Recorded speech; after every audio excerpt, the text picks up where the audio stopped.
My millionaire ex needed blood to survive. A secret son he never knew was the only match.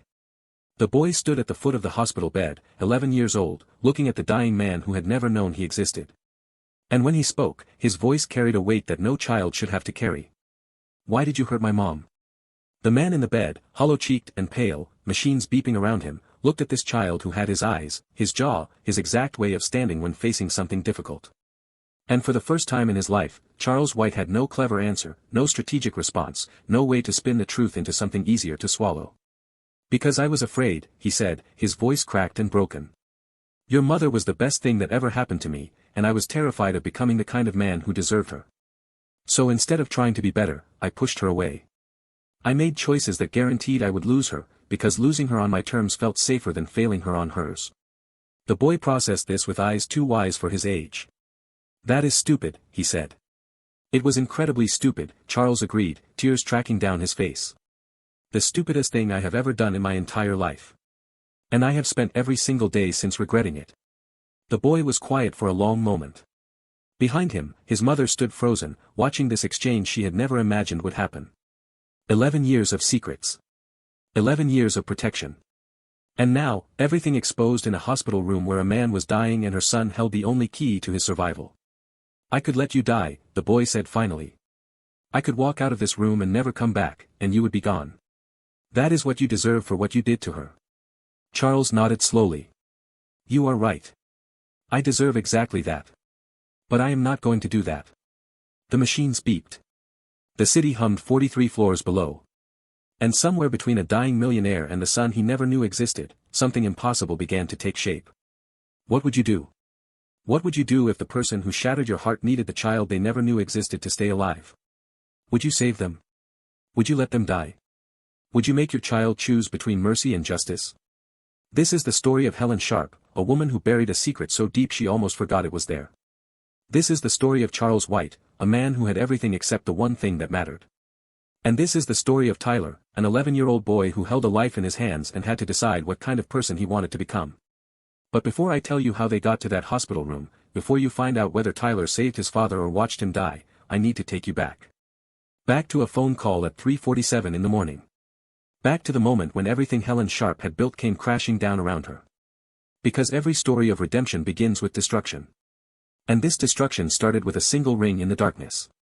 The phone lit up the bedroom with harsh blue light, cutting through the peaceful darkness of a coastal Oregon night. Helen Sharp was awake before she fully registered the sound, her hand reaching for the device with the automatic response of a single mother who had trained herself to expect emergencies. Unknown number. 3:47 in the morning. Nothing good ever came from calls like this. She should have let it go to voicemail. That is what any sensible person would do. But Helen had stopped being sensible 11 years ago, when she had packed a single bag and fled New York City with nothing but the clothes on her back and a secret growing inside her that would change everything. She answered. Ms. Sharp. The voice was female, professional, carrying the carefully calibrated calm of someone trained to deliver devastating news. My name is Dr. Patricia Holloway. I am calling from Manhattan General Hospital. This is regarding Charles White. The name hit Helen like a physical blow, knocking the breath from her lungs and sending her heart into a violent rhythm that had nothing to do with being startled awake. Charles White. The name she had trained herself not to speak. The name that belonged to Tyler's father, though Tyler knew nothing of it, thought his father was simply a man who was not ready to be a dad. That was the kindest version of the truth Helen could manage. The real version was much worse. I am sorry, Helen said, her voice steady despite the earthquake happening in her chest. You must have the wrong number. I do not know anyone by that name. Ms. Sharp, please do not hang up. The doctor's voice carried an urgency that could not be faked. Mr. White is dying. He has a rare blood disorder. AB negative with a specific antigen configuration that makes standard transfusions impossible. His body is rejecting every donor match we have tried. We have exhausted the national registry. Without a compatible donor in the next 72 hours, he will not survive. Helen sat up in bed, the covers pooling around her waist as the words sank in. Charles was dying. The man who had destroyed her, the man she had spent 11 years trying to forget, was dying in a hospital 3,000 miles away. And despite everything, despite the betrayal and the heartbreak and the years of rebuilding herself from ruins, she felt something twist in her chest that might have been grief or might have been relief or might have been both tangled together in ways she would never be able to separate. What does this have to do with me? She asked carefully. We have been running genetic databases, searching for any possible match. The doctor paused, and in that pause, Helen heard the shape of everything that was about to change. The closest match we found was flagged through a pediatric medical record in Oregon. A boy named Tyler Sharp. Your son. The world stopped spinning. Helen felt the words hit her like physical blows, each one landing somewhere vital. They knew. Somehow, impossibly, they knew about Tyler, about the connection she had buried so deep she had almost convinced herself it did not exist. My son is 11 years old, Helen said, her voice dropping to something dangerous, something protective that had kept them both safe for over a decade. He is a child, not a blood bank. And whatever medical records you think you have found, you had no right to access them. Ms. Sharp, I understand your concern. But the genetic marker we found indicates Tyler shares extremely rare blood characteristics with Mr. White. The kind of characteristics that are only shared between immediate family members. Between parents and children. The silence stretched between them, heavy with 11 years of secrets and a single impossible truth. Mr. White does not know, Dr. Holloway continued gently. He authorized us to search for any possible match, but he has no idea about your son. The decision to tell him, to help him, is entirely yours. But I needed you to know what is at stake. A man is dying, and your son may be the only person in the world who can save him. Helen hung up without saying goodbye. Then she sat in the darkness of her bedroom, staring at the wall where photos of Tyler's life covered every available surface. First steps captured in slightly blurry digital images. Missing teeth grinning at the camera. Soccer games where he was always more interested in the patterns of the grass than the ball. Science fairs where his projects were twice as complex as anyone else's. 11 years of life. 11 years of love. 11 years of a secret that was no longer hers to keep. And somewhere in New York City, the man who had broken her heart was dying, and her son was the only one who could save him. The morning light found Helen in her kitchen, cradling a cup of coffee that had long gone cold. She had not slept. Could not sleep. Instead, she had spent the hours between midnight and dawn doing what she always did when the world felt impossible. She planned. She made lists in her head. Pros and cons, risks and rewards, every possible outcome mapped like a complex equation that she could solve if she just found the right variables. But this was not math. This was her son. This was the secret she had kept from him for his entire life. And no amount of planning could prepare her for what she was about to do. Tyler shuffled into the kitchen around 7, still sleep-rumpled, his dark hair sticking up in directions that defied physics. He had Charles's hair. That specific shade of almost black that caught light like polished obsidian. He had Charles's eyes too, though Helen had convinced herself for years that they were simply brown, unremarkable, nothing special. But they were not. They were Charles White's eyes exactly, holding the same quiet intelligence, the same way of seeing straight through to the heart of things. Morning, Mom. Tyler slid into his usual chair, reaching for the cereal she had set out. You look tired. Bad night? Just thinking, Helen managed, forcing a smile that felt like wearing someone else's face. How do you feel about taking a trip? Tyler's eyebrows rose, another gesture borrowed directly from his father. A trip where? New York. Seriously? His face lit up with the unguarded enthusiasm of a child who had not yet learned that good news usually came with conditions. Like, New York, New York. With the skyscrapers and Broadway and everything. That is the one. Helen set down her cold coffee and sat across from him, reaching for his hand the way she always did when she needed to say something important. Tyler, there is something I need to tell you. Something I should have told you a long time ago. His excitement dimmed, replaced by the wariness that came from being raised by a mother who protected him from truths she deemed too heavy for his shoulders. This is about my dad, is it not?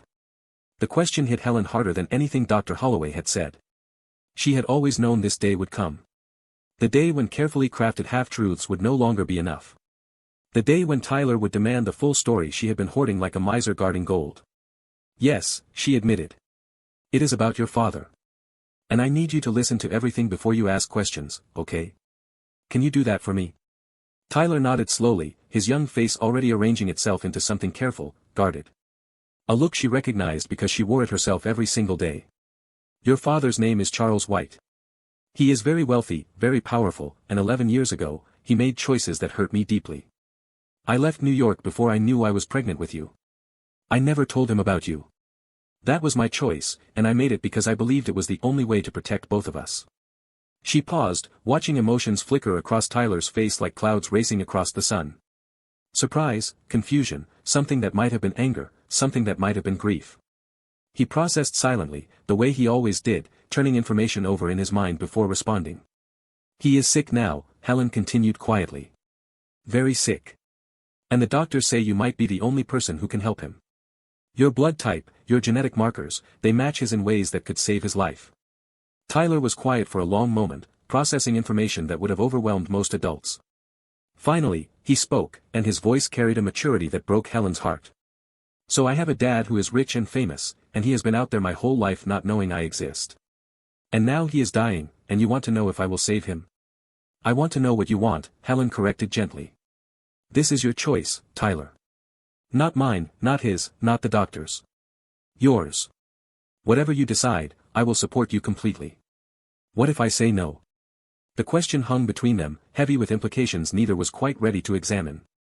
Then we stay here, and I tell the doctors we cannot help, and we never speak of this again. And he dies? Probably, yes. Tyler absorbed this with the same quiet focus he brought to his most challenging problems. His fingers traced patterns on the kitchen table, a habit he had developed as a toddler and never outgrown. But if I say yes, if I help him, then he will know about me. He will know you kept me a secret. Everything will change. Everything will change, Helen agreed, her voice barely above a whisper. That is why it has to be your decision. Before I continue with what Tyler decided, before you find out whether this 11-year-old boy chose to save the father who never knew he existed, I need to ask you something. Have you ever been faced with an impossible choice? A decision where every option costs you something precious? Have you ever had to choose between protecting yourself and doing what might be right? If this story is resonating with you, if you have ever stood at a crossroads where the path forward was unclear and the stakes were impossibly high, I need you to do something for me right now. Hit that like button. Not just because it helps the video, but because your engagement tells me that these stories matter. That the complicated, messy reality of human choices is worth exploring. And if you want to know what happens next, if you want to see whether Tyler saves Charles or walks away, make sure you are subscribed with notifications turned on. Because this story is about to take a turn that you will not see coming. Now, let me tell you what happened next. Tyler sat at that kitchen table for what felt like hours but was probably only minutes. His cereal grew soggy in the bowl. The morning light shifted across the floor. And Helen watched her son wrestle with a decision that no child should ever have to make. Finally, he looked up, and his eyes held something she did not expect. Not anger, not resentment, not the betrayal she had feared. Something closer to resolve. Mom, can I ask you something first? Anything. If you never told him about me, if you kept me secret for 11 years, he must have done something really bad. Something worse than just not being ready to be a dad. Helen closed her eyes briefly. She had hoped to soften this part, to give Tyler a version of the truth that would not burden him with the full weight of what Charles had done. But Tyler was too smart for softened truths. He always had been. He was unfaithful, she said quietly. When we were together, when we were planning to spend our lives together, he was with someone else. Someone I trusted. And when I found out, I left. I did not scream or fight or give him a chance to explain. I just left. 3 weeks later, I discovered I was pregnant. And I decided that a man who could betray me like that was not someone I wanted raising my child. Tyler processed this silently. Did he know you were going to have a baby? No. I never told him. That was my choice. Because you were protecting me? Yes. Tyler nodded slowly. Okay. I understand why you did what you did. I am not mad at you. The relief that flooded through Helen was almost overwhelming. She had prepared herself for anger, for accusations, for the kind of righteous fury that children sometimes directed at parents who had failed them. But Tyler simply looked at her with those two wise eyes and offered understanding instead. I am not mad at you, he repeated. But Mom, I have to ask you something else. And I need you to tell me the truth. Okay. If I help him, if I save his life, will I have to see him? Will he want to be my dad? I do not know, Helen admitted. I honestly do not know what he will want. But Tyler, if you choose not to help, that is okay too. You do not owe him anything. You do not owe anyone your blood, your time, or your forgiveness. That is not what this is about. Tyler was quiet again, his fingers still tracing patterns on the table. Then he spoke, and his words carried a weight that made Helen realize her son was growing up faster than she had ever wanted him to. That is not really a choice though, is it? If I say no, and he dies, I have to live with that forever. I have to know that I could have saved someone and I chose not to. That is not who I want to be. You do not have to take that responsibility on yourself. You are 11 years old. This should not be your burden. But it is my burden now. Tyler met her eyes steadily. You told me, so now I know. And if I know I can help and I do not, that makes me a different person than I want to be. I do not care if he was mean to you. I do not care if he deserves to die. I care about who I am going to be when I am older. And I do not want to be someone who let their dad die because he was a bad boyfriend. Helen felt tears threatening for the first time since that phone call in the darkness. This was her son. This boy who could take something impossibly complicated and distill it down to its essential truth. This child who was somehow braver than she had ever been. So you want to help him, she said. I want to try. Tyler paused. But I also want to meet him first. Before they take my blood. I want to look at him and decide if he is worth saving. That is fair, Helen whispered. That is more than fair. They flew out the next morning. Helen had called Dr. Holloway back, had navigated the logistics of emergency travel and medical consent and all the complicated paperwork that came with saving the life of a stranger who was not really a stranger at all. She had explained that Tyler wanted to see Charles first, wanted to make his decision with full knowledge of who he was helping. The doctor had agreed, had arranged for them to visit Charles in his private room before any procedures began. The flight felt longer than it should have. Tyler spent most of it pressed against the window, watching clouds pass beneath them, asking Helen questions about New York that she answered on autopilot while her mind raced ahead to what waited for them. She had not seen Charles in 11 years. Had not spoken to him, had not allowed herself to think about him except in the abstract way you think about a natural disaster that destroyed your home. Something that happened. Something you survived. Something you moved on from because the alternative was not moving at all. But now she was flying toward him, and the boy beside her was his son, and nothing about this was abstract anymore. Mom. Tyler's voice broke through her thoughts. What if he does not like me? The question was so unexpected, so achingly childlike after all his mature reasoning, that Helen felt her heart crack. Then that is his loss, she said firmly, reaching over to take his hand. Tyler, you are the best thing I have ever done. If Charles White cannot see that, if he cannot appreciate you for who you are, that is a failure in him, not in you. Do you understand? Tyler nodded, but she could see the uncertainty in his eyes. This was not a math problem he could solve. This was not a building he could design. This was meeting his father for the first time, and no amount of preparation could make that anything other than terrifying. They landed at JFK in the late afternoon. The hospital had sent a car, sleek and black and obviously expensive, driven by a man in a suit who asked no questions and offered no conversation. Helen appreciated the silence. She was not sure she could manage small talk right now. Manhattan General occupied an entire city block, its glass and steel exterior reflecting the autumn sun like something out of a science fiction film. Helen had been inside once before, years ago, when Charles had broken his arm during a particularly aggressive tennis match and she had sat beside him in the emergency room, young and foolish and completely convinced that their love would last forever. That version of Helen felt like a stranger now. Someone naive and trusting. Someone who had not yet learned that the people who hurt you worst are often the ones you love most. Dr. Holloway met them in the lobby, a tall woman with silver-streaked hair and the kind of calm competence that came from decades of delivering impossible news. Her eyes went immediately to Tyler, and Helen watched her expression soften with something like wonder. You must be Tyler, Dr. Holloway said, extending her hand with formal courtesy. Thank you for coming. I know this could not have been an easy decision. My mom says I get to choose. Tyler shook her hand with careful dignity. I have not decided yet. That is completely fair. Dr. Holloway glanced at Helen with visible respect. Why don't we start with some tests? Non-invasive things. A blood draw, some genetic panels. They will help us confirm whether you are actually a viable match. You can make your final decision after we have concrete information. Tyler looked to Helen, seeking permission or perhaps reassurance. She nodded slightly, and he squared his shoulders in a gesture that reminded her so strongly of Charles at his best that her breath caught. Okay, Tyler said. But I want to see him first. My father. I want to look at him before I decide anything.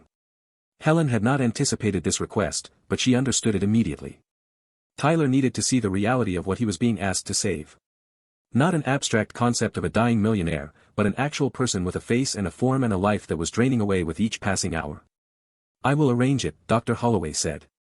He has been in and out of consciousness, but he is lucid right now. I should warn you both. He does not know. About Tyler, about why you are here. I have told him only that a potential donor has been found. The walk to Charles's room felt like the longest walk of Helen's life. The elevator carried them to the top floor of the hospital, opening onto a private wing that looked more like a luxury hotel than a medical facility. Marble floors, original artwork on the walls, windows that stretched from floor to ceiling offering views of the city that Charles White had spent his life conquering. Every step brought them closer to confrontation. Every heartbeat brought Helen closer to facing the man who had destroyed her and the son she had kept from him. Tyler walked beside her, silent and focused, his hand occasionally reaching for hers as if to reassure himself that she was still there. The door to Charles's room was closed. Dr. Holloway paused outside it, giving them a moment to prepare. "Whenever you are ready," she said softly. Helen looked at Tyler. Tyler looked at the door. And then, with a deep breath that seemed to draw from somewhere much older than 11 years, he reached out and pushed it open. The room was nothing like Helen had expected. It looked less like a hospital room and more like a luxury apartment, complete with leather furniture, a massive television, and windows that framed the New York skyline like an expensive painting. Fresh flowers filled vases on every surface. Technology hummed quietly, machines monitoring vital signs that painted a story of a body fighting to survive. But the man in the bed bore little resemblance to the titan Helen remembered. Charles White at 32 had been magnetic, commanding, the kind of presence that reshaped rooms simply by entering them.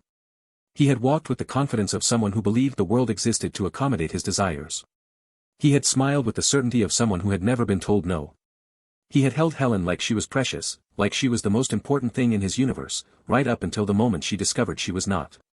Charles White at 43 was hollow-cheeked and pale, his famous dark hair thinned by illness, his strong hands resting weakly on hospital blankets that seemed to swallow him whole. He looked smaller somehow, diminished in ways that went beyond physical deterioration. He looked like a man who had spent years running from something that had finally caught up to him. He turned his head when they entered, and Helen watched recognition dawn across his face. First confusion, as if he could not quite place her. Then shock, as memory caught up with reality. Then something that looked remarkably like shame. "Helen." His voice was rougher than she remembered, weakened by whatever was consuming him from within. "What are you doing here? How did you find out?" "The hospital found me," Helen said simply, keeping her voice neutral despite the storm raging in her chest. "They needed a genetic match. They found one." Charles's eyes moved from her face to Tyler, who stood slightly behind her, watching his father with an expression of intense scrutiny that Helen had come to recognize as his processing face. "I do not understand." Charles's voice carried genuine confusion. "A genetic match means family. Close family. But I do not have any family left. My parents are gone, no siblings, no children." He stopped mid-sentence, his gaze fixed on Tyler with sudden, devastating clarity. Helen watched him do the math. The age of the boy, the timing of her departure, the familiar features that stared back at him like a mirror through time. "Helen." Charles breathed, and now there was something broken in his voice, something that went beyond the physical illness ravaging his body. "Tell me. Tell me he is not what I think he is." "His name is Tyler," Helen said quietly. "He is 11 years old. And yes, Charles. He is yours." The silence that followed was absolute. Charles stared at Tyler with an expression that Helen had never seen on his face before. Not in all their years together, not in the best moments or the worst ones. This was something beyond surprise, beyond shock. This was a man confronting the shape of everything he had missed, everything he had lost, everything he had never known he had. Tears began tracking down his hollow cheeks, and his hands trembled as he reached toward Tyler without quite touching him. "I did not know." His voice cracked on every word. "Tyler, I swear to you, I had no idea. If I had known, if I had even suspected, I would have been there. I would have found you. I would have moved heaven and earth to be your father. That is what Mom said." Tyler's voice was steady, but Helen could see the slight tremor in his hands, the only outward sign of the earthquake happening inside him. "That you did not know." Tyler stepped forward, moving around Helen with deliberate courage. He walked to the bedside and looked down at the man who had contributed half his DNA, examining him with the same analytical attention he gave to complex problems. "You look sick," Tyler observed matter-of-factly. "The doctors say you might die without my blood." Charles nodded slowly, unable to look away from this boy who was suddenly, impossibly, the most important person in the room. "They told me a potential donor had been found." Charles's voice was barely above a whisper. "They did not tell me it was my son. They did not tell me I had a son. Mom also said you hurt her," Tyler continued, his tone even but his words cutting. Before I was born. That is why she left. Charles closed his eyes briefly, and when he opened them, they held the kind of raw honesty that Helen had never seen from him before. Not in their best moments, not even in their worst. Your mother is right, he said quietly. I was selfish and careless and I made choices that destroyed everything good in my life. I do not deserve her forgiveness. I certainly do not deserve yours. But Tyler, I swear to you on everything I am, I would have loved you. If I had known. I would have been there. I would have tried to be the father you deserved. But you were not. Tyler's voice carried no accusation, only fact. You were not there. And now you are dying, and I am supposed to save you, and I do not even know you. The machines beeped steadily in the silence that followed. Outside the windows, New York carried on, oblivious to the drama unfolding in this room where a dying man and the son he never knew faced each other for the first time. Now, before Tyler makes his choice, before you find out whether this 11-year-old boy decides to save his father's life or walk away, I need to pause and talk to you. This story, what we are watching unfold right now, this is about something bigger than blood types and medical emergencies. This is about the choices that define us. The moments when we decide who we are going to be. Tyler is 11 years old, and he is standing at a crossroads that most adults never face. And here is what I need from you. If you have ever been in a situation where you had to choose between what was easy and what was right, if you have ever had to look at someone who hurt you and decide whether they deserve your help, I need you to share this video right now. Send it to someone who is struggling with forgiveness. Send it to someone who is facing an impossible choice. Send it to someone who needs to know that doing the right thing is not the same as letting people walk all over you. Because what Tyler says next is going to challenge everything you think you know about mercy, justice, and what it means to be a good person. Now let me tell you what happened. Tyler stood at that bedside, looking at the father he had never known, and Charles looked back at him with tears streaming down his face. The silence stretched between them, heavy with 11 years of absence and the weight of a decision that could not be unmade. You do not owe me anything. Charles's voice was thick with emotion he was not trying to hide. Nothing, Tyler. If you walk out of this room right now and never come back, I will die understanding that I got exactly what I deserved. I made choices that destroyed my chance to know you. That is on me. Not on you. Not on your mother. Tyler was quiet for a long moment, his young face unreadable. Then he turned to look at Helen. Mom. What do you think? Helen felt tears threatening for the first time since entering this room. She had expected many things from this confrontation, but she had not expected Charles to surrender so completely. She had not expected him to take responsibility without excuses, without deflection, without any of the charm and manipulation she remembered. I think this is your decision, she said carefully. I think whatever you choose, I will support you. And I think that whatever happens with Charles, you will always, always come first. Tyler nodded slowly. Then he turned back to his father and did something that made Helen's heart stop. He reached out and took Charles's trembling hand. I am not doing this for you, Tyler said quietly. I want you to understand that. I am doing it for me. Because I do not want to spend my whole life wondering what would have happened if I said no. I do not want that guilt. I do not want to be the kind of person who could save someone and chose not to. He paused, and when he continued, his voice carried a weight that no 11-year-old should have to bear. So I am going to help you. I am going to give you my blood, and I am going to save your life. And then we are going to figure out what happens next. But I want you to know something first. Anything. Charles was openly sobbing now, clutching his son's hand like a drowning man holding onto a life preserver. Anything, Tyler. Tell me. If you hurt my mom again, if you ever make her cry, if you ever do anything that makes her wish she had never told you about me, I will never forgive you. I do not care if you are my dad. I do not care if we share blood. She is my mom, and she kept me safe for 11 years while you were out here not knowing I existed. You owe her everything. Do you understand? I understand. Charles nodded through his tears. I understand completely. Good. Tyler released his father's hand and stepped back, his face composed once again into something approaching calm. He looked at Helen, and she saw in his eyes the boy she had raised. Strong and brave and impossibly good in ways that had nothing to do with Charles White and everything to do with the life they had built together. Can we do the tests now? Tyler asked Dr. Holloway, who had been standing in the doorway, witnessing this exchange with undisguised emotion. I want to make sure I can actually help before we talk anymore. Of course. Dr. Holloway wiped quickly at her eyes. Follow me, Tyler. We will get everything set up. Tyler followed her out of the room, leaving Helen alone with Charles for the first time in 11 years. The silence between them was nothing like the silence in the room when Tyler had been present. This silence was old, weighted with history and pain and the ghost of everything they had once been to each other. He is extraordinary. Charles's voice was barely audible. Tyler. He is the most extraordinary person I have ever met. And I only got to know him for 5 minutes. He is, Helen agreed quietly. She did not move from where she stood near the door, keeping distance between them. He is everything I ever hoped he would be. Helen, I am so sorry. The words hung in the air between them, inadequate and too late and somehow exactly what Helen had been waiting 11 years to hear. I know you have no reason to believe me, Charles continued. I know sorry does not begin to cover what I did to you. But I need you to know that there has not been a single day in the last 11 years when I did not regret what happened. Not a single day when I did not wonder what might have been different if I had been a better man. You are right. Helen's voice was cool, controlled. Sorry does not cover it.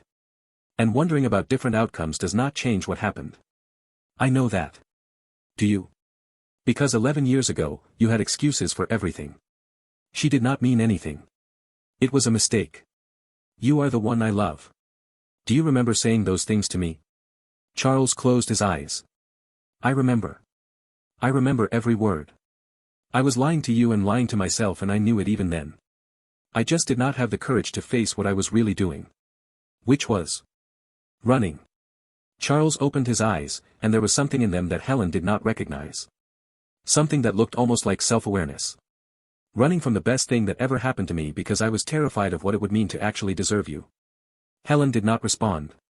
She was not ready to engage with this version of Charles, this seemingly transformed man who spoke of fear and failure as if they were old friends he had finally learned to name. Tyler is the best thing I ever did, she said instead. Keeping him safe, giving him a stable life, raising him to be the person you just met. That is what I am proud of. That is what matters. And you did it alone. Charles's voice carried something that might have been admiration, might have been grief. You did all of it without any help from me. I did what I had to do. You did more than that. You raised a son who just chose to save the life of a man he has every reason to hate. That is not survival, Helen. That is grace.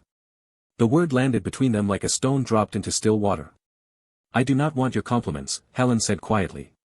I do not want your gratitude or your apologies or any of the things you think might make this better. What I want is for you to be worthy of the choice Tyler just made. Can you do that? I can try. Charles met her eyes steadily. I know trying is not enough. I know actions matter more than words. But Helen, I will spend the rest of my life, however long or short that turns out to be, proving to that boy that his faith in me was not misplaced. Do not prove it to him. Prove it to yourself. Tyler already knows who he is. The question is whether you are capable of becoming who you should have been all along. Before Charles could respond, the door opened and Dr. Holloway stepped back in. The tests are underway, she said. Tyler is being incredibly brave. And I have good news. The preliminary results confirm he is a viable match. We can proceed with the transfusion as soon as he is ready. When? Helen asked. Tomorrow morning, if you are both willing. His body needs time to prepare, and we want to make sure he is well rested. You are welcome to stay in the hospital tonight. We have guest accommodations for family members. Family. The word felt strange in this context, applied to this fractured group of people who were bound by blood but nothing else. Thank you, Helen said. We will stay. That night, Helen sat in a chair beside Tyler's hospital bed, watching him sleep. He had been brave through all the tests, answering questions and holding still for blood draws and never once complaining or showing fear. But when it was over, when they were finally alone in the quiet room the hospital had provided, he had reached for her hand and held it tight. Mom. He had asked in the darkness. Did I do the right thing? You did an incredibly generous thing, Helen had answered. Whether it was right or wrong is not for me to say. It was your choice, and you made it for good reasons. That is what matters. Are you mad at me? For helping him? No, baby. I am not mad at you. I could never be mad at you for being kind. He had fallen asleep after that, his hand still in hers, his breathing slow and steady. And Helen had sat there watching him, thinking about the choice he had made and what it meant for all of them. Tomorrow, Tyler would give his blood to save Charles White. Tomorrow, everything would change. And for the first time in 11 years, Helen allowed herself to wonder whether change might not be the enemy she had always believed it to be. The procedure began at 7 in the morning. Tyler sat in a specialized chair in a room full of medical equipment, machines humming softly as they prepared to extract what he had agreed to give. Helen sat beside him, her hand never leaving his, her eyes never leaving his face. "You are doing great," she told him as the nurses worked around them. "I am so proud of you." "It does not hurt as much as I thought it would," Tyler admitted. "It is just weird. Like I can feel something leaving me." "Your body will make more," the nurse assured him with a gentle smile. "You are young and healthy. You will recover completely within a few days." Through the window of the procedure room, Helen could see Charles's room. He was sitting up in bed now, still weak but determined to witness what was happening. His eyes never left Tyler, watching with an intensity that Helen recognized from years ago.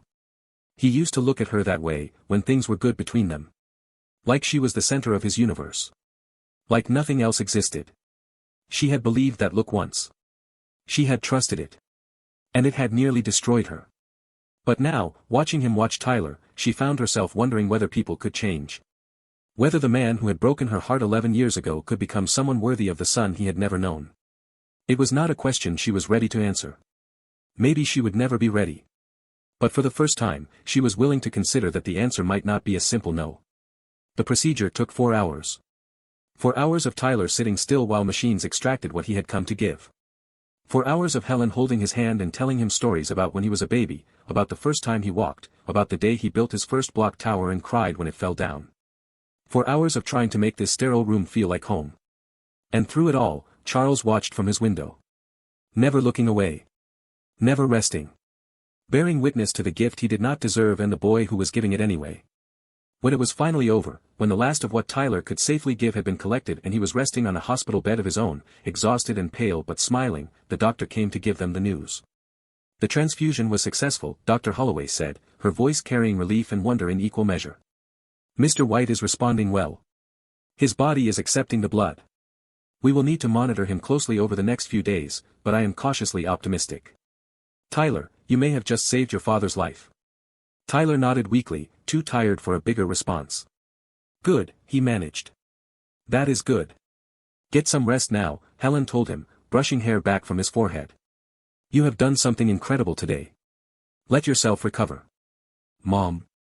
Tyler's eyes were already closing. "Can I see him later? When I wake up? I have more questions." "Of course, baby. Whenever you are ready." Tyler was asleep before Helen finished speaking, exhausted from what he had given, peaceful in the knowledge that he had done what he came to do. Helen sat beside him, watching his chest rise and fall, and allowed herself to cry for the first time since this whole nightmare began. When Tyler woke, the afternoon sun was slanting through the hospital windows, painting golden stripes across the sterile white floors. He blinked slowly, orienting himself to the unfamiliar room, the unfamiliar bed, the familiar weight of his mother's hand still holding his. "Hey there." Helen's voice was soft, warm, the same voice that had soothed him through nightmares and celebrated his victories and been the constant in his life for as long as he could remember. "How do you feel?" "Tired." Tyler's voice was scratchy, his throat dry. "But okay. Did it work? Is he going to be okay?" "The doctors say he is responding well." Helen helped him sit up slowly, adjusting pillows behind his back. "They are cautiously optimistic." "You did a good thing, Tyler." Tyler nodded, processing this information with the same quiet focus he brought to everything. Then he looked at her with those eyes that were so much like Charles's, and asked the question she had been dreading. "Can I see him now? I want to talk to him more. I have questions." Helen hesitated. Part of her wanted to protect Tyler from any further entanglement with Charles White. Part of her wanted to bundle him up and take him back to Oregon and pretend none of this had ever happened. But she had promised him that this was his choice, and she meant it. "If you are sure you are ready," she said carefully. "I will walk you down there." They made their way slowly through the hospital corridor, Tyler leaning on Helen for support but insisting on walking rather than using a wheelchair. He was stubborn that way. Always had been. Another trait he shared with his father, though Helen had never admitted that to anyone, least of all herself. Charles's room was quiet when they entered. The machines still beeped their steady rhythm, but there was something different about the atmosphere. Something lighter. The shadow of death that had hung over the space when they first arrived seemed to have retreated, at least temporarily. Charles was awake, sitting up against a pile of pillows, and when he saw Tyler in the doorway, his face transformed with an emotion so raw that Helen had to look away. "Tyler." Charles's voice was stronger than it had been, though still weak. You came back. I said I had more questions. Tyler walked slowly to the chair beside the bed and sat down heavily, still recovering from what he had given. And you said you would answer them. I did. I will. Charles glanced at Helen, who had positioned herself near the window, close enough to intervene but far enough to give them space. Ask me anything. Tyler was quiet for a moment, gathering his thoughts. Then he began. What do you do? For work, I mean. Mom said you are wealthy. How did you get wealthy? Charles seemed surprised by the practical nature of the question. I run a company, he said. White Enterprises. We invest in real estate and technology startups. We help people with good ideas turn those ideas into successful businesses. So you give people money? In a way. We give them money and guidance and resources. And in return, we own a percentage of their companies. When they succeed, we succeed. Tyler nodded slowly. That sounds complicated. It can be. But at its core, it is about believing in people and betting on their potential. Do you like it?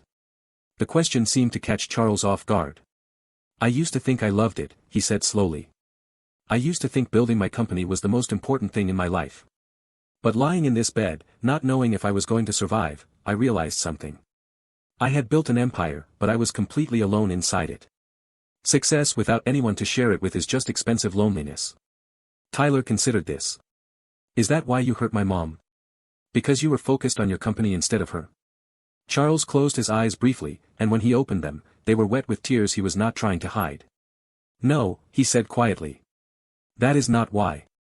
The truth is much worse than that. Tell me. Helen stepped forward, protective instincts flaring. Tyler, maybe this is not the right time for that conversation. Charles needs to rest, and you need to recover. No. Tyler's voice was firm. I want to know. I saved his life. I deserve to know why my mom had to raise me alone. The words hung in the air between them. Charles looked at Helen, a silent question in his eyes. She could stop this. She could redirect the conversation, protect her son from the ugliness of what had happened. But Tyler was right. He had earned the truth. Tell him, she said quietly. Tell him everything. Charles took a deep breath, the kind of breath you take before jumping off a cliff. Your mother and I were engaged, he began. We were planning our wedding, our future, our whole lives together. I loved her more than I had ever loved anyone. She made me want to be a better man. But instead of becoming that better man, I got scared. I got scared that I would never be good enough for her, that eventually she would see through me and leave. So I sabotaged it myself. How? Tyler asked. I was unfaithful.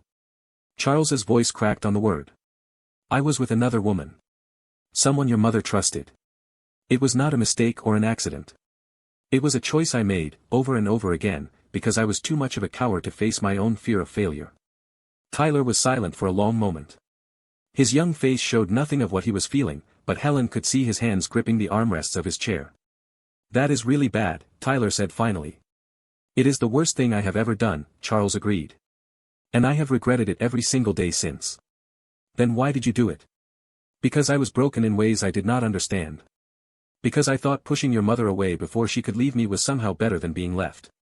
Because I was selfish and scared and completely incapable of accepting the love she was offering me. Tyler turned to look at Helen. Mom. Is that true? Helen met her son's eyes steadily. I cannot speak to what was happening inside his head, she said carefully. All I know is what he did. He made choices that destroyed my trust and broke my heart. I left because I could not stay with someone who could betray me like that. And I kept you from him because I could not trust him to be the kind of father you deserved. But you trust him now? Tyler asked. Enough to bring me here. I trust you, Helen said. You wanted to meet him. You wanted to make your own choice. That is what I trust. Tyler nodded slowly, then turned back to Charles. I do not forgive you, he said clearly. For what you did to my mom. I do not know if I ever will. But I did not save your life because I forgive you. I saved it because I did not want to be the kind of person who let someone die when they could help. That was about me, not about you. I understand. Charles's voice was thick with emotion. And I am grateful. More grateful than I can ever express. I have one more question. Anything. Tyler leaned forward, his young face serious in a way that made him look much older than 11. Are you going to try to be my dad now? Like, really try? Or is this just because you almost died and you are feeling emotional? Charles was silent for a long moment. When he spoke, his voice was steady despite the tears still tracking down his face. I want to try, he said. More than I have ever wanted anything. But Tyler, I know that wanting is not enough. I know I have to prove myself through actions, not words. So here is what I promise you. I will not disappear. I will not make excuses. I will show up, consistently, for as long as you will let me. And if there ever comes a time when you decide you do not want me in your life, I will respect that. But I will never stop trying to be worthy of the chance you have given me. Tyler studied him for a long moment, weighing the words, measuring the man. Okay, he said finally. We will see. Before I continue with what happened next, before you find out whether Charles kept his promise or broke it, I need to talk to you directly for a moment. This story is hitting different, is it not? Because it is not just about a sick millionaire and a secret son. It is about something much bigger. It is about whether people can change. Whether the mistakes we make define us forever or whether we get the chance to become someone better. Tyler just gave Charles that chance. An 11-year-old boy who had every reason to walk away instead chose to extend grace to a man who did not deserve it. And now Charles has to decide what to do with that grace. Here is what I need from you right now. If you believe that people can change, if you have ever been given a second chance or needed one yourself, drop a comment below. Tell me your story. Tell me whether you think Charles will keep his promise or whether Tyler is going to end up disappointed. And while you are down there, hit that subscribe button. Turn on notifications. Because the second half of this story is about to show you whether redemption is real or just a fantasy we tell ourselves to feel better about forgiving people who hurt us. Now let me tell you what happened when Helen and Tyler went home. The flight back to Oregon felt different than the flight out. 3 days ago, they had traveled east with fear and uncertainty, with secrets about to be exposed and a dying man waiting at the other end. Now they flew west with something that might have been hope, fragile and tentative, carried carefully like a flame that could be extinguished by too strong a breath. Tyler slept for most of the flight, his body still recovering from what he had given. Helen watched him, this child who had shown more maturity in the past 3 days than most adults manage in a lifetime. She did not know what the future held for any of them, but she knew one thing for certain. Tyler had made her proud in ways she could not articulate. And whatever happened with Charles, that pride would never diminish. They landed in the early evening, the Oregon coast welcoming them back with salt air and the sound of waves and the particular quality of light that Helen had come to think of as home. Her best friend Elena was waiting at the airport, having offered to pick them up and spare them the taxi ride. How did it go? Elena asked as they loaded their bags into the car. Her eyes moved between Helen's face and Tyler's, reading the exhaustion, the weight, the undefined something that had changed between them. Complicated, Helen replied. He wants to be involved. Says he has changed. And how do you feel about that? I do not feel anything about it, Helen said firmly. This is not about me. It is about Tyler. My feelings are irrelevant. Elena gave her a look that suggested she did not believe that for a second, but wisely said nothing with Tyler in the back seat, already falling back asleep against the window. The house felt strange when they returned to it. Familiar and foreign at the same time. The same furniture, the same artwork on the walls, the same carefully curated life that Helen had built over 11 years. But something had shifted. The foundation had moved, and she was not yet sure whether the structure would hold or collapse. Tyler went straight to bed, too tired for dinner, too tired for conversation. Helen tucked him in the way she had when he was small, pulling the covers up to his chin and pressing a kiss to his forehead. Mom. His voice was drowsy, already halfway to sleep. Yes, baby. Thank you for letting me choose. For trusting me to make the right decision. You made a brave decision, Helen said softly. I am proud of you. I know, Tyler mumbled, and then he was asleep. Helen stood in his doorway for a long moment, watching him breathe. Then she went to her own room, closed the door, and finally allowed herself to fall apart. The tears came hard and fast, releasing everything she had been holding back since that phone call in the darkness. Fear for Tyler's health. Anger at being dragged back into Charles's orbit. Confusion about the changed man she had encountered in that hospital room. And underneath it all, buried so deep she had almost forgotten it was there, grief for the life they might have had if Charles had been different 11 years ago. She cried until she was empty. Then she washed her face, changed into pajamas, and checked her phone. There was a text from Charles. Thank you for bringing Tyler. Thank you for giving me this chance. I know I do not deserve it, but I will spend the rest of my life trying to be worthy of it. I hope you got home safely. Helen stared at the message for a long time. Then she typed back a single sentence. Actions, not words. We will be watching. She set her phone down and tried to sleep, but her mind kept returning to that hospital room.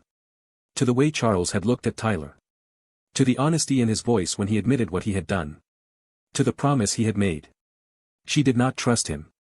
She could not trust him. But somewhere, buried beneath years of anger and self-protection, a tiny seed of something had been planted. She did not know what it would grow into. She was not even sure she wanted it to grow at all. But it was there. And that was terrifying enough for one day. The first video call came 3 days later. Helen had agreed to let Charles call Tyler once a week, 15 minutes maximum, with strict guidelines about appropriate conversation topics. She would be present for every call, monitoring without interfering, ready to end the connection if anything seemed wrong. Tyler sat at the kitchen table with Helen's laptop open in front of him, bouncing with nervous energy. He had changed his shirt 3 times, a detail that broke Helen's heart. He wanted to impress the father he barely knew. He wanted Charles to like him. The call connected, and Charles's face appeared on the screen. He looked better than he had in the hospital. Color had returned to his cheeks, and his eyes were brighter. But there was nervousness there too, visible even through the digital connection. Hi, Tyler. Charles's voice was carefully casual, trying not to seem too eager. How are you feeling? Good. Tyler sat up straighter. My body made more blood, like the nurse said. I am back to normal now. That is great news. I am so glad you are recovering well. Silence stretched between them, awkward in the way of two people who desperately want to connect but do not know how. So, Tyler said finally. What do you do when you are not working? Charles seemed surprised by the question. I read a lot. Business books, mostly. Biographies of successful people. But lately, I have been reading some fiction too. Someone at the hospital recommended this mystery series, and I have been working my way through it. I like mysteries. Tyler perked up. I am reading this one about a kid who solves crimes in his neighborhood. It is pretty good. What is it called? Maybe I could read it too. Then we could talk about it. Tyler's face lit up with genuine enthusiasm. Really? You would read a kid's book? I would read anything if it meant having something to talk to you about. The ice was broken. They spent the rest of the call discussing books and then moving on to Tyler's school, his friends, the science project he was working on about renewable energy. Charles listened intently, asking thoughtful questions, treating Tyler's 11-year-old concerns with the same respect he probably gave to multimillion-dollar business decisions. Helen watched from across the room, pretending to read a magazine but actually observing every detail of this interaction. She was looking for cracks. For signs of the old Charles, the one who made promises he did not keep and said what people wanted to hear without meaning any of it. But she did not find any cracks. At least not today. When the 15 minutes ended, Tyler said goodbye reluctantly, already asking when they could talk again. Same time next week? Charles asked, looking at Helen for confirmation. She nodded once, not committing to anything more. After the call ended, Tyler turned to her with shining eyes. He is going to read my book, Mom. He said he wants to talk about it with me. I heard. Helen kept her voice neutral. That was nice of him. Do you think he meant it? The question carried the weight of a lifetime of wondering whether adults could be trusted, whether promises meant anything, whether the father he had just met would turn out to be worth knowing. I think, Helen said carefully, that he wants to mean it.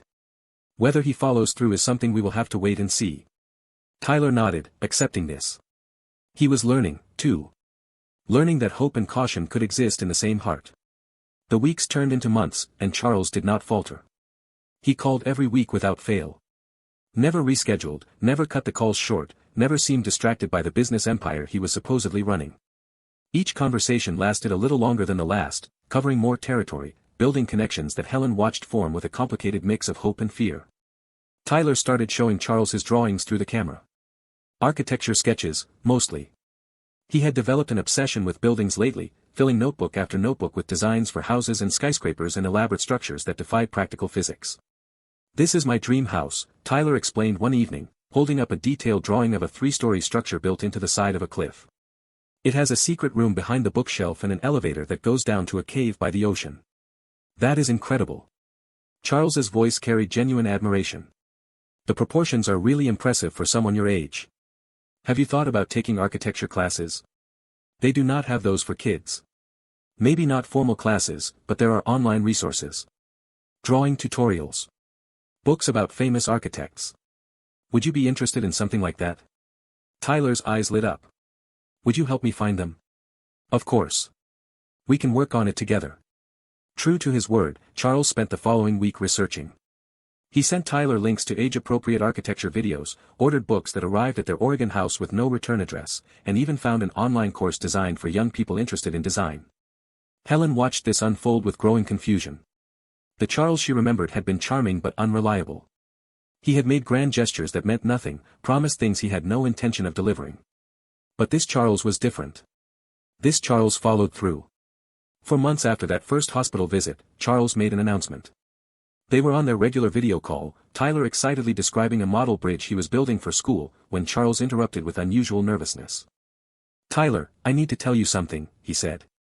"And I need to tell your mom too." "Is she there?" "I am here." Helen stepped closer to the laptop, her guard immediately rising. "I have been doing a lot of thinking." Charles's voice was measured, careful. "About what matters. About the kind of life I want to live. And I have made some decisions." "What kind of decisions?" Helen asked warily. "I have been restructuring my company for the past few months. Delegating responsibilities to my executive team. Moving away from day-to-day operations. And I have decided to open a satellite office here on the West Coast." "Here meaning where, exactly?" "Oregon." Charles met her eyes through the camera. "About 30 miles from where you live. Close enough that I could visit regularly. Close enough that I could actually be present in Tyler's life instead of just a face on a screen." Silence filled the room. Tyler looked at Helen with barely contained excitement, waiting to see her reaction. Helen felt her heart rate spike, adrenaline flooding her system in a response that could not decide if it was fight or flight. "That is a big change," she said carefully. "It is the right change." Charles's voice was steady. "My company can function without me micromanaging every decision." "But Tyler, he is only 11 once. I already missed the first 11 years. I do not want to miss any more." "What about your life in New York?" Helen pressed. "Your friends, your routines, everything you have built there." "I did not have much of a life in New York," Charles admitted. "Just work. The few friends I had were really business associates who have mostly fallen away since I started prioritizing these calls with Tyler. There is nothing tying me to New York except inertia and habit. Here, I would have my son. That is everything." Tyler could not contain himself anymore. "Really?" he burst out. "You are really going to move here? We could see each other all the time. You could come to my soccer games and my school concerts and everything." "If your mom approves," Charles said, looking at Helen. "I am not trying to insert myself where I am not wanted. I need you both to be comfortable with this. If it is too much, too fast, I can slow down the timeline." Helen looked at Tyler's face, shining with hope. She thought about the past 4 months of consistency. She thought about every call Charles had made, every promise he had kept, every small thing he had done to prove that he was trying to change. She thought about her walls. The ones she had built so carefully over 11 years. The ones that had kept her and Tyler safe from disappointment and abandonment and all the ways that trusting someone could go wrong. And then she thought about what Elena had said, months ago, on the night they came home from New York. "Eventually, you will have to decide something. Living in this limbo, not moving forward, not letting go, that is just another kind of prison. Do it," Helen heard herself say. "Move here. Be close to Tyler. He deserves that." What she did not say, what she barely admitted to herself, was that maybe she deserved it too. Maybe she deserved to see what happened when someone who had hurt her actually did the work to become better. Maybe she deserved the possibility of something more than just survival. Charles kept his word. 3 months later, he closed on a house about 20 minutes from their coastal town. It was modest by Millionaire standards, a craftsman-style home with good bones and plenty of room for a child to visit. He invited them over for a walkthrough before he moved in, wanting Tyler to feel comfortable in what would become his second home. "This will be your room," Charles said, opening a door to reveal a bedroom with built-in bookshelves and a large desk positioned to catch morning light. "I thought you could use it for your architecture projects. There is space for all your supplies and a good work area for model building." Tyler's eyes went wide. "This is mine. Really mine. Really yours. We can decorate it however you want. Paint it any color. Put up whatever posters you like. This is your space. Helen watched Tyler explore the room, touching the bookshelves, looking out the window, already imagining how he would arrange his things. And something in her chest cracked, just a little. Not broke, but cracked. In the way ice cracks when spring comes, making room for something new to emerge. After Tyler ran outside to explore the backyard, Helen and Charles stood alone in the empty kitchen. The space between them was charged with something neither was quite ready to name. This is really happening, Helen said quietly. You are really here. In Oregon. Building a life close to Tyler. I told you I would, Charles replied. I know it took months to prove it, but I meant every word. They stood in silence for a moment, both aware of the weight of their history, both uncertain about what came next. Can I ask you something?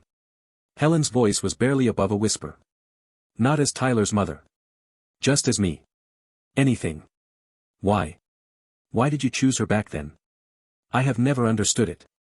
We were good together. We had plans. And then Victoria appeared and suddenly none of it mattered. I need to understand what I was lacking. Charles's face crumpled with old pain. You were not lacking anything, he said. Not a single thing. You were everything, Helen. The problem was never you. It was me. I was a coward. You challenged me to be better, to be more authentic, to examine the parts of myself I had been avoiding. Victoria let me stay exactly as I was. She was comfortable, easy. And I chose easy over meaningful because I was too afraid to do the hard work of becoming someone worthy of you. Helen felt tears threatening and blinked them back. And now? She asked. Now I have done the work. Charles met her eyes steadily. Not for you. I do not have the right to expect anything from you. But for Tyler, and for myself. Because I finally understood that easy is not the same as good. Comfort is not the same as connection. The life I was living was hollow, no matter how successful it looked from the outside. I am scared, Helen admitted. Of letting you in. Of trusting you with more than just co-parenting. Of believing this version of you is real and permanent. I am scared too, Charles confessed. Scared I will mess this up somehow. Scared I do not deserve the chance you have already given me. Scared that months of proving myself will not be enough to overcome the damage I did. He paused, and when he continued, his voice was soft but certain. But I am here. I moved my entire life to be close to our son. I restructured my company, found a therapist, learned how to be present instead of just productive. I did all of that whether you ever forgave me or not, because it was the right thing to do. But if you are asking whether I would like more than just co-parenting, whether I would like the chance to show you I can be the partner you deserve back then, the answer is yes. Absolutely yes. The honesty hung between them, raw and vulnerable. Helen could walk away right now. She could maintain her boundaries, keep her heart safe behind the walls she had spent 11 years building. That would be the sensible choice. The protective choice. The choice that had kept her alive through all the years when she was rebuilding from ruins. Or she could take a terrifying step into possibility. Into the risk that someone who had hurt her had actually learned how to love her better. I need time, she said finally. More time to see if this stability holds. To trust that you are not going to wake up one day and decide Oregon is boring and Tyler is too much work and disappear back to New York. To believe that you have actually changed and this is not just an extended performance. Take all the time you need, Charles said. I am not going anywhere. That became his constant refrain over the months that followed. Charles settled into Oregon life with a dedication that surprised everyone, including himself. He showed up for Tyler's soccer games, standing on the sidelines cheering until his voice was hoarse. He attended parent-teacher conferences, asking thoughtful questions about curriculum and Tyler's social development. He learned to braid hair through YouTube tutorials, practicing on a doll until he was confident enough to help Tyler's friend Maya when she came over to play and needed her hair fixed. He became part of the fabric of their daily lives. Not just a visitor, but a presence. And Helen watched. Carefully, critically. Looking for cracks in the foundation. Looking for signs that this was temporary, that the old Charles was lurking beneath the surface, waiting for the right moment to emerge and destroy everything again. But the cracks never came. Day after day, Charles was exactly who he claimed to be. Solid. Consistent. Present. The weekly video calls became daily phone calls. The occasional visits became regular dinners. Tyler started calling him Dad without hesitation, the word falling from his lips as naturally as if he had been saying it all his life. And somewhere in there, Helen's walls began to crumble. It started small. She found herself smiling at things Charles said during dinner. She caught herself looking forward to his visits, not just for Tyler's sake but because his presence had become comfortable in a way she had not expected. She noticed how he had changed, the patience he now possessed, the way he listened instead of just waiting to talk, the vulnerability he allowed himself to show. One evening, nearly a year after that first phone call in the darkness, Helen found herself standing in Charles's kitchen after dinner. Tyler was in the backyard catching fireflies with the neighbor's children, and for the first time in a year, Helen and Charles were truly alone. "We did okay," Charles said, watching Tyler through the window. "Did we not?" "We did better than okay," Helen replied. "We did real. Messy and imperfect and absolutely real." Charles turned to face her.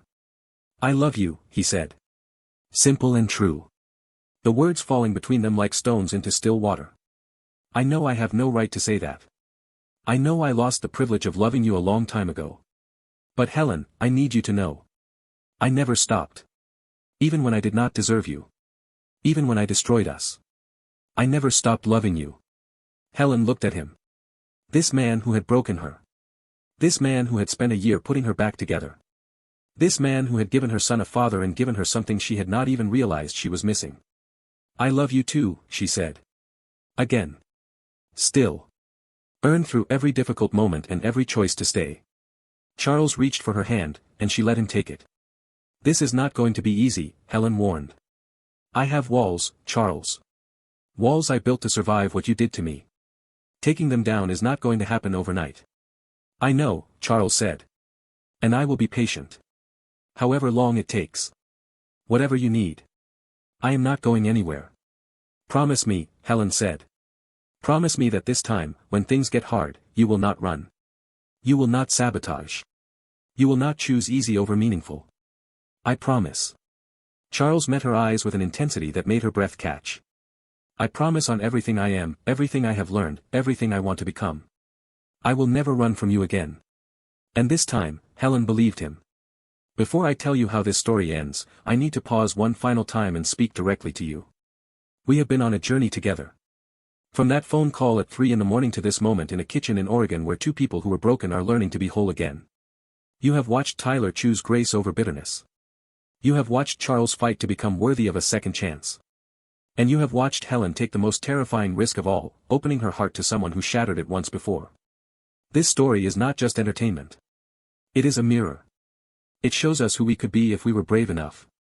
If we chose vulnerability over protection. If we believed that people can change. If we accepted that survival is not the same as living. So here is what I need from you. Right now, before you hear the final words of this story, I need you to hit that like button. Not because the algorithm demands it, but because stories like this deserve to be told. Because somewhere out there is a person who needs to hear that second chances are possible. That the people who hurt us can learn to love us better. That walls built for protection can become prisons if we never take them down. Share this video. Send it to someone who is struggling with forgiveness. Send it to someone who needs to believe that transformation is real. Send it to someone who, like Helen, has been surviving when they could be living. Subscribe to Mr. Dawson's Stories and turn on notifications, because this is what we do here. We tell the truth about love and loss and the messy work of becoming better than we were. And drop a comment below. Tell me your story.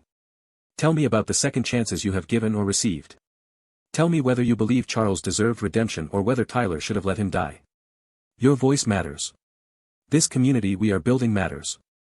And stories like this, stories that challenge us to be braver, kinder, more forgiving than we think we can be, these stories matter too. Now. Let me tell you how this ends. 1 year after that midnight phone call. 1 year after Tyler saved the life of a father he had never known.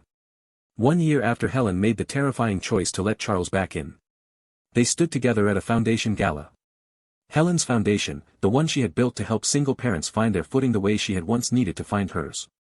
Tyler was there, charming donors with stories about his purple dragon kingdom and architectural innovations. Charles stood at Helen's side, his arm around her waist, casual and comfortable, like it belonged there. "We did okay," Charles said quietly. "Did we not?" "We did better than okay," Helen replied. "We did real. Messy and imperfect and absolutely real." "I love you," Charles whispered. "I love you too," Helen whispered back. Again. Still. Earned. And that was the truth of it. Love was not a feeling that happened once and lasted forever. Love was a choice made daily. Love was showing up when it was hard. Love was keeping promises even when no one was watching. Love was learning from the worst mistakes and becoming someone worthy of a second chance. Tyler ran up to them, breathless with excitement. Mom. Dad. The Hendersons said they want to donate enough money to build a whole new wing for the daycare center. Is that a lot? It sounds like a lot. It is a lot, Charles confirmed, ruffling Tyler's hair. You must have really charmed them. I told them about my dream house, Tyler said. The one with the secret room and the elevator to the cave. Mr. Henderson said it sounded like I had a future in architecture. Then I told them about the foundation, and Mrs. Henderson started crying, and then they wanted to write a really big check. Helen laughed, pulling Tyler into a hug. You are amazing, she told him. Do you know that? I know, Tyler said matter-of-factly. You tell me all the time. Charles caught Helen's eye over Tyler's head, and in his gaze she saw everything they had survived and everything they had built and everything that still lay ahead of them. The hard days and the easy ones. The challenges they would face and the victories they would celebrate. The life they were building together, one choice at a time. It was not a fairy tale. Fairy tales end with happily ever after and close the book before the hard work begins. This was real life. Real life meant waking up every day and choosing each other again. Real life meant fighting for what mattered and letting go of what did not. Real life meant trusting that the person who had hurt you had truly changed, while keeping your eyes open just in case. But it was also better than a fairy tale. Because fairy tales are given. This was earned. Every bit of this happiness had been fought for, bled for, chosen in the face of every reason to walk away. Tyler pulled back from the hug and looked at both his parents with that too-wise expression he had never quite lost. Mom. Dad. Yes. They answered in unison. I am glad I saved your life, Tyler told Charles. Not because you deserved it. But because you became someone who did. Charles crouched down to Tyler's level, meeting his son's eyes with absolute seriousness. I will spend the rest of my life trying to deserve it, he said. I promise you that. I know, Tyler said. You already have. Then he ran off to find more donors to charm, leaving Helen and Charles standing together in the middle of the gala, surrounded by the life they had built from the ashes of the one that had burned. This is how it ends, Helen said softly. Not with a period, but with a comma. There is more story to come. There always is, Charles agreed. The question is whether we are brave enough to keep writing it. Together. Together. And that was enough. That was everything. Two people who had found their way back to each other after the worst kind of breaking. One child who had taught them both what it meant to be brave. One family that had chosen, against all odds, to believe that love was worth the risk. The story did not end there because real stories never truly end. They continued. They evolved. They faced new challenges and celebrated new victories. But they faced all of it together. Rebuilding trust one day at a time. Choosing each other when it would be easier not to. Proving that second chances were real when both people were willing to change. And if you take nothing else from this story, take this. Survival is not the same as living. Walls built to protect you can become prisons that trap you.